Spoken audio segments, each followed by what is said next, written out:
ನಾವೆಲ್ಲ ದಿನ ಅಡುಗೆ ಮಾಡೇ ಮಾಡ್ತೀವಿ. ನಾವು ಮಾಡೋ ಅಡುಗೆನ ತುಂಬ ಜನ ಮೆಚ್ಕೊಂಡು ಊಟ ಮಾಡೋರು ಇದ್ದೇ ಇರ್ತಾರೆ. ಹಾಗೆ ನಮ್ಮ ಅಡುಗೆನೇ ನಮ್ಗೆ ಊಟ ಮಾಡಿ ಕೆಲವೊಮ್ಮೆ ನಮಗೂ ಸಹ ಬೇಜಾರು ಬರುತ್ತೆ. ಹಾಗಾಗಿ ನಾವು ಹೋಟೆಲ್ಲೋ ಅಲ್ಲಿ ಇಲ್ಲಿ ಹೋದಾಗ ತುಂಬ ಖುಷಿಯಿಂದ ಕೆಲವೊಂದನ್ನು ಊಟ ಮಾಡ್ತೀವಲ್ವಾ. ನಾನು ಹಾಗೆ ಒಂದು ಬೊಫೆಟ್ ಲಂಚಿಗೆ ಹೋದಾಗ ಅಲ್ಲೊಂದು ಸಾರನ್ನು ಬಡಿಸಿದ್ರು.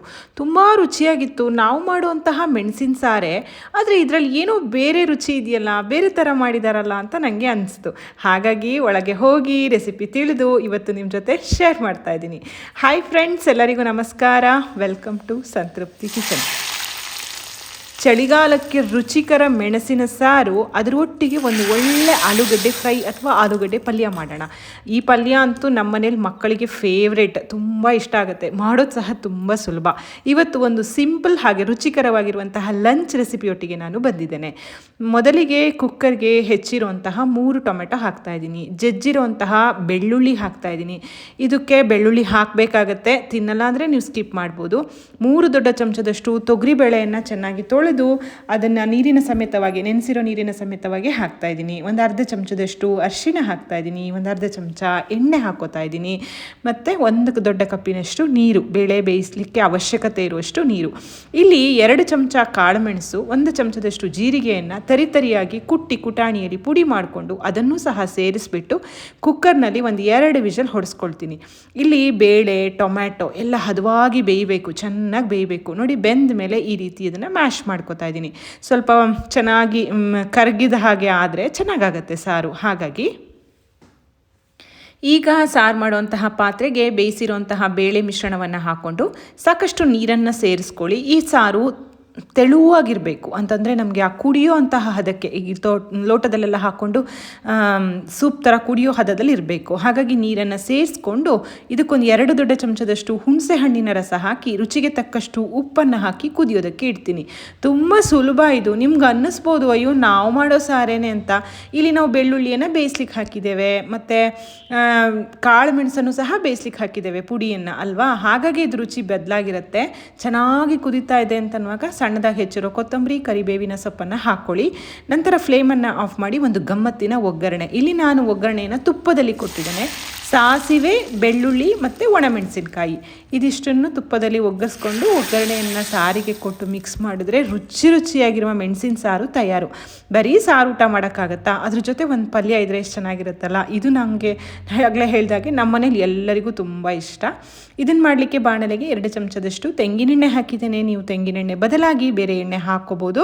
ಅರ್ಧ ಚಮಚ ಸಾಸಿವೆ, ಅರ್ಧ ಚಮಚ ಜೀರಿಗೆಯನ್ನು ಹಾಕ್ಕೊಳ್ತಾ ಇದ್ದೀನಿ. ನಂತರ ಒಂದು ಅರ್ಧ ಚಮಚ ಅರಿಶಿಣವನ್ನು ಸೇರಿಸ್ತಾ ಇದ್ದೇನೆ. ಇದಕ್ಕೆ ಕರಿಬೇವಿನ ಸೊಪ್ಪು ಮತ್ತು ಒಳ್ಳೆ ಪರಿಮಳದ ಇಂಗು ಹಾಕಿಬಿಟ್ಟು ಒಗ್ಗರಣೆಯನ್ನು ಮಾಡ್ಕೊಳ್ಳೋದು. ಇಲ್ಲಿ 3 ಆಲೂಗಡ್ಡೆಯನ್ನು ಸಿಪ್ಪೆ ತೆಗೆದು ಈ ರೀತಿ ಉದ್ದುದ್ದವಾಗಿ ಹೆಚ್ಚಿಟ್ಕೊಂಡಿದ್ದೀನಿ. ತೆಳುವಾಗಿ ಉದ್ದುದ್ದವಾಗಿ ಹೆಚ್ಚಿಟ್ಕೊಂಡಿದ್ದೀನಿ. ನೀರಲ್ಲಿ ಹಾಕಿಟ್ಕೊಳ್ಳಿ, ಆ ಸ್ಟಾರ್ಚ್ ಅಂಶ ಎಲ್ಲ ಹೋಗುತ್ತೆ. ಹಾಗಾಗಿ ಇವಾಗ ಹೆಚ್ಚಿರೋ ಆಲೂಗಡ್ಡೆಯನ್ನು ಸೇರಿಸ್ಬಿಟ್ಟು ಒಗ್ಗರಣೆಗೆ ಹಾಕಿ ನಿಧಾನಕ್ಕೆ ಇದನ್ನು ಬೇಯಿಸ್ಕೊಳ್ಳೋದು. ಸಣ್ಣ ಉರಿಯಲ್ಲಿ ಬೇಯಿಸ್ಕೊಳ್ಳಿ. ಇದಕ್ಕೆ ನೀವು ನೀರನ್ನೆಲ್ಲ ಹಾಕಲಿಕ್ಕಿಲ್ಲ. ನೀರು ಹಾಕಿ ಆಲೂಗಡ್ಡೆಯನ್ನು ಬೇಯಿಸಬೇಡಿ, ಎಣ್ಣೆಯಲ್ಲೇ ಅದು ಫ್ರೈ ಆಗಬೇಕು. ನಂತರ ಖಾರಕ್ಕೆ 1.5 ಚಮಚದಷ್ಟು ರಸಂ ಪುಡಿ ಅಥವಾ ಸಾರಿನ ಪುಡಿಯನ್ನು ಹಾಕಿದ್ದೇನೆ. ಅಚ್ಚ ಖಾರದ ಪುಡಿ ಬೇಕಾದ್ರೂ ಹಾಕ್ಬೋದು. ಅದ್ರ ಬದಲಾಗಿ ನೀವು ಸಾರಿನ ಪುಡಿ ಹಾಕಿ, ತುಂಬ ರುಚಿಯಾಗಿರುತ್ತೆ, ಡಿಫ್ರೆಂಟ್ ಆಗಿರುತ್ತೆ ಊಟ ಮಾಡಲಿಕ್ಕೆ.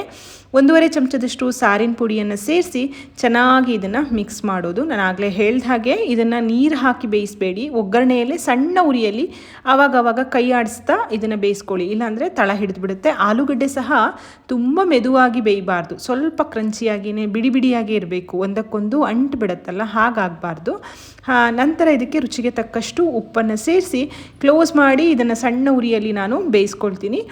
ಇದನ್ನು ಫಿಂಗರ್ ಚಿಪ್ಸ್ ಪಲ್ಯ ಅಂತ ಹೇಳಿ ಸಹ ನಮ್ಮ ಮನೇಲಿ ಕರೀತಾರೆ. ಇದನ್ನು ಹಾಗೆ ತಿನ್ನಲಿಕ್ಕೆ, ಅಥವಾ ನಿಮಗೆ ನಾನು ಮಾಡಿರೋ ಥರ ಸಾರಿದೆ, ಬರೀ ಒಂದು ಹುಳಿ ಇದೆ ಅಂತನ್ನುವಾಗ ಅನ್ನದ ಜೊತೆಗೆ ಒಂದು ಒಳ್ಳೆ ಸೈಡ್ ಡಿಶ್ ಇದು.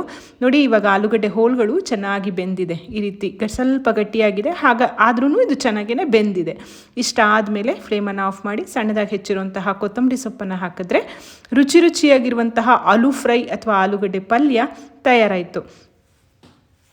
ಎರಡೂ ಅಡುಗೆಗಳು ನೋಡಿ ಎಷ್ಟು ಸುಲಭ ಇದೆ. ಅದರಲ್ಲೂ ಈ ಸಾರಂತೂ ತುಂಬ ರುಚಿಯಾಗಿರುತ್ತೆ. ಈ ಸಾರಿನ ಪ್ರಿಯರಿಗೆ ಇದು ಒಂದು ಹೇಳಿ ಮಾಡಿಸಿದಂತಹ ರೆಸಿಪಿ. ಇವತ್ತು ನಾನು ಬಿಸಿ ಬಿಸಿ ಅನ್ನದೊಟ್ಟಿಗೆ ಸಾರನ್ನು ಮತ್ತು ಪಲ್ಯವನ್ನು ಬಡಿಸ್ಕೊಳ್ತಾ ಇದ್ದೀನಿ. ಪಕ್ಕದಲ್ಲಿ ಉಪ್ಪಿನಕಾಯಿ ಹಪ್ಪಳ ಇದ್ರಂತೂ ಇದಕ್ಕಿಂತ ಊಟ ಇನ್ನೇನು ಬೇಕು ಹೇಳಿ ಅಲ್ವಾ? ಮಾಡ್ತೀರಾ ಅಲ್ವಾ? ಮಾಡಿ ನನಗೆ ಫೀಡ್ಬ್ಯಾಕ್ ಕೊಡೋದನ್ನು ಮರಿಬೇಡಿ. ವಿಡಿಯೋ ಇಷ್ಟ ಆಗಿದ್ದರೆ ದಯವಿಟ್ಟು ವಿಡಿಯೋವನ್ನು ಲೈಕ್ ಮಾಡಿ, ಶೇರ್ ಮಾಡಿ, ಕಮೆಂಟ್ ಮಾಡಿ. ಮತ್ತೊಂದು ರುಚಿಯಾದ ಅಡುಗೆಯೊಂದಿಗೆ ಮತ್ತೆ ಸಿಗ್ತೇನೆ. ಅಲ್ಲಿವರೆಗೂ ಧನ್ಯವಾದಗಳು. Thank you for watching. Thank you.